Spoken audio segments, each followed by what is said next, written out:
These are photos of associated glacial soils. This one y'all know.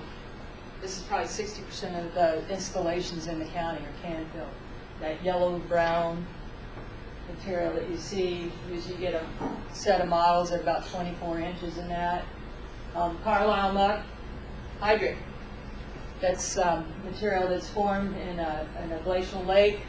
It's mostly clay and organic. It usually is in a position of flooding. You don't want to install on that.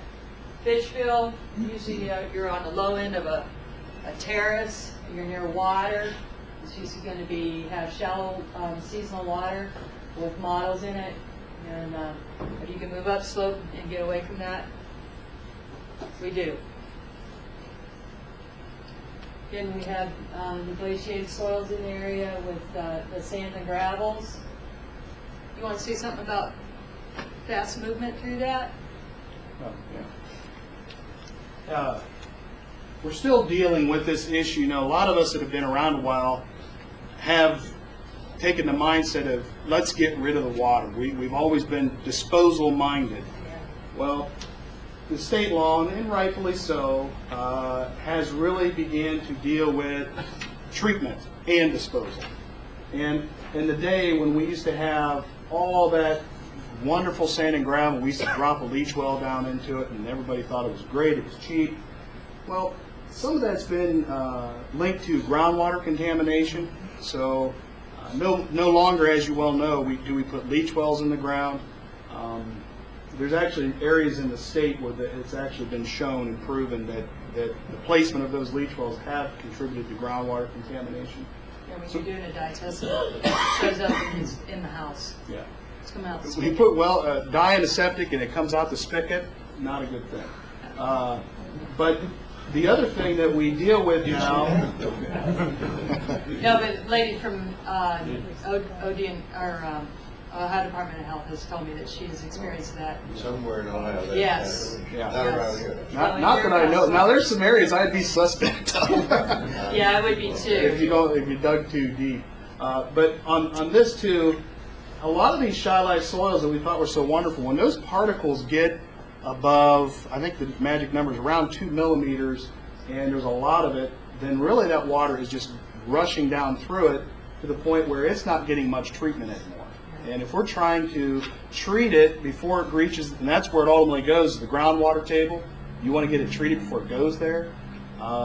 That's where you want the silts. We got to be cautious of that stuff more than we had in the past, and state law is really pushing us in that direction to be careful with that. How many feet does it have to go through before it reaches? Groundwater around here, let's call it 70 feet. Joe, there's different numbers on that, but the number that we normally hear is 4 feet will really do the job. But it's an issue of practicality, so the state really has kind of shrunk it down to 3 feet. So you get a lot of your sediment removal, suspended removal within the first couple inches.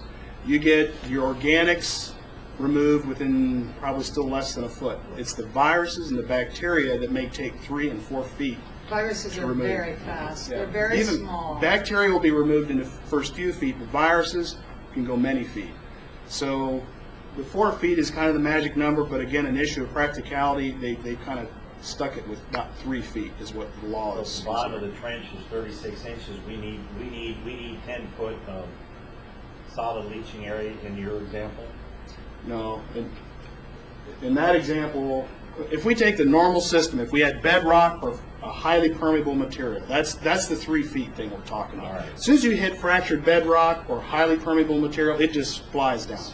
So the way the law was written is we would want 3 feet from the bottom of the trench to the highly permeable material to get treatment before it reached that and just went straight down.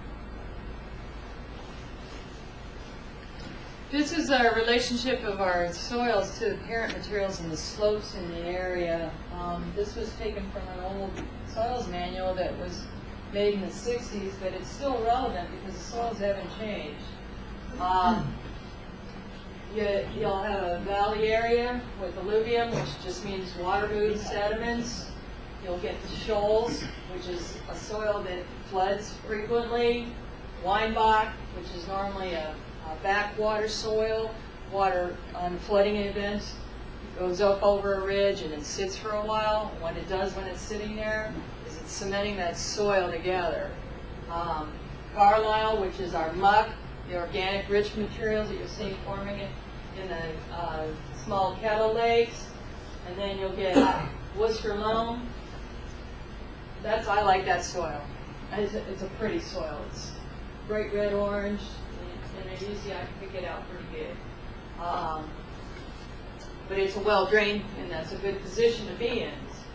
Is up in a high spot. And Rittman and Wadsworth, you got a lot more clay in that till. You're going to have a little bit more surface area as far as square footage goes to install in those systems. And again, you're going to want to watch drainage position. Your Chili, which this would be a river terrace up here, so it's reworked sand and gravels. And then your Canfield, a lot of that in the area because that's your ground moraines in the area. And I would say, what is it, 60%? Maybe more. 60 to 70% of the area is that ground moraine and it's now Canfield soil because it's weathered to that. In the southern part of the county, which is what I get to deal with down in Pike and in Sandy Township in the hilly areas, this is what we normally see. And I know that a lot of the other sanitarians haven't dealt with these soils too much, but you'll get over the silt loam, you'll get muskingum or gilpin. Muskingum sometimes it can have sandstone in it, and it may have a little bit of capping of glacial material sitting up on top of that. Whalen is usually a river sediment. If it's in a floodplain area, we're not using it. Brook, I haven't seen that soil too much. I've seen it one instance, and it's based on a limestone, and it's not a very good soil. The Keene and the Latham soils in the area, and if you have a Keene or a Latham, usually you're going to see shallow modeling because that material is based on the shale, which is all clays. So you're going to have clay loam there, and you're either going to have an elevated system, or you're going to go, if it's an existing home and you've got a good place to drain, I'm going to be going out flat with that, and I've got a small lot.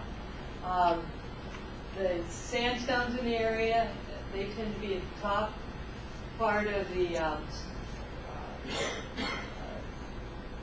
ridges in that area because they were left from they're like erosional remnants because they're a little bit harder to erode, and you're going to get decalc soils in there.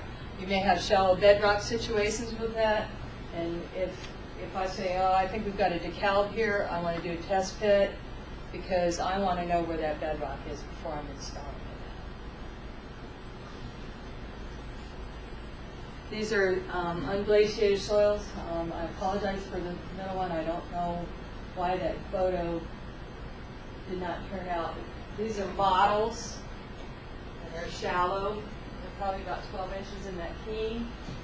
The Keene and the Gilpin, again, are formed over the shales, so they're clay, very, very poorly drained soils. And this is something that I've been dealing with and learning about how to deal with it. Is usually the mine spoil soils are a mixture of these two, and they've got a little bit of bedrock in it. And the mine spoil soils, you want to know what you're dealing with, and you want to have a lot of holes in the area before you put something in a mine spoil soil. So we want soil scientists to actually look at that and determine what the soil type is before we go and look at something like that. Now, I've done some work with repairs, and I'm very cautious when I'm looking at a mine soils, and I'm going to want to put down a couple more holes than usual to make sure that fill that they've used is continuous and it's a usable material. Because that can be anything from a silt to a silty clay loam to a clay loam.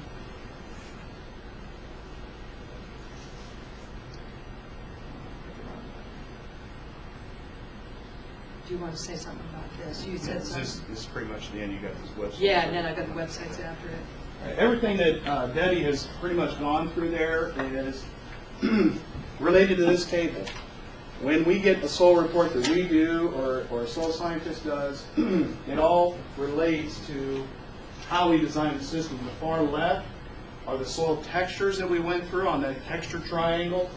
The next column is the shape, and if you see the abbreviations there, PL platy, prismatic, blocky, granular. You can see those in the box below.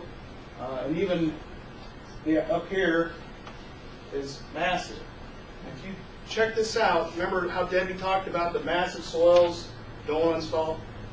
Massive. Whenever you see the zeros, that means no installation. Platy, zeros, no installation. And then you get into the prismatic, blocky, and granular, and then you start seeing some numbers coming up, and that's when you can install into those types of soils.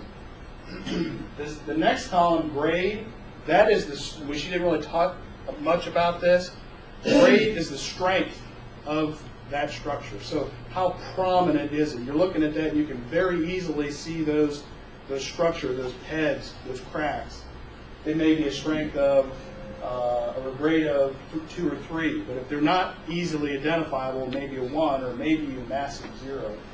So that's how the textures relate and the structures relate. And over on this side of the table, we deal with slope. What's the slope of the ground? And then these columns here are the infiltrative distance. How far will your trench bottom be off of that restricting condition?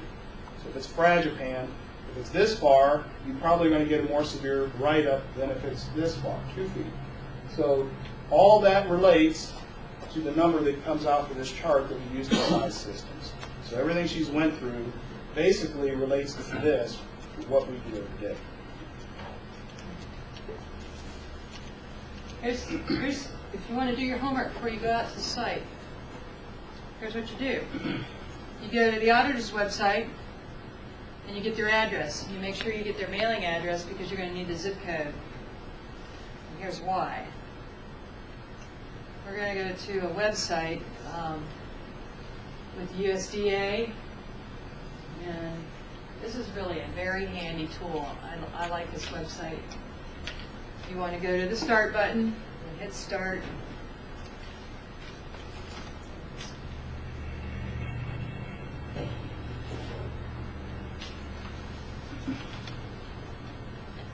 It takes a few minutes to load because it is a big program. You're going to go into your area of interest. What is that website and why it's called? Wet Soil Survey.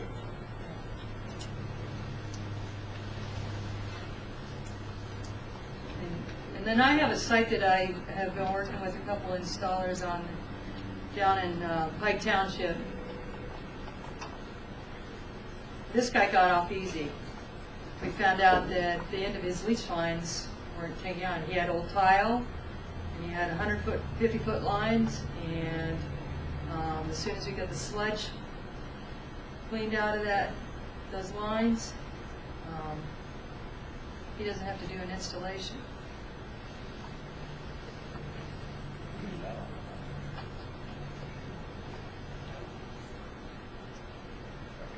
But he has some interesting soils. He has soils on there that are glaciated, and he has some unglaciated soils associated with his parcel. Yet to the front of the lot and to the north, there's an area that there's a little bit of muskingum. There's a sandstone ridge underneath the house next door. Yes, sir. Debbie, how sensitive is that when you type the address in Word? If you don't have the village or the zip code, and this computer obviously knows that I've been to this, because I've pulled this up like 3 times practicing, because I didn't even put Ohio in that, and I should have. But I gave it the zip code. I think it's based off the zip code, so you want to make sure that you've got that. So the auditor's website, when you call up that parcel, it'll give you the information, it'll give you the zip code right there.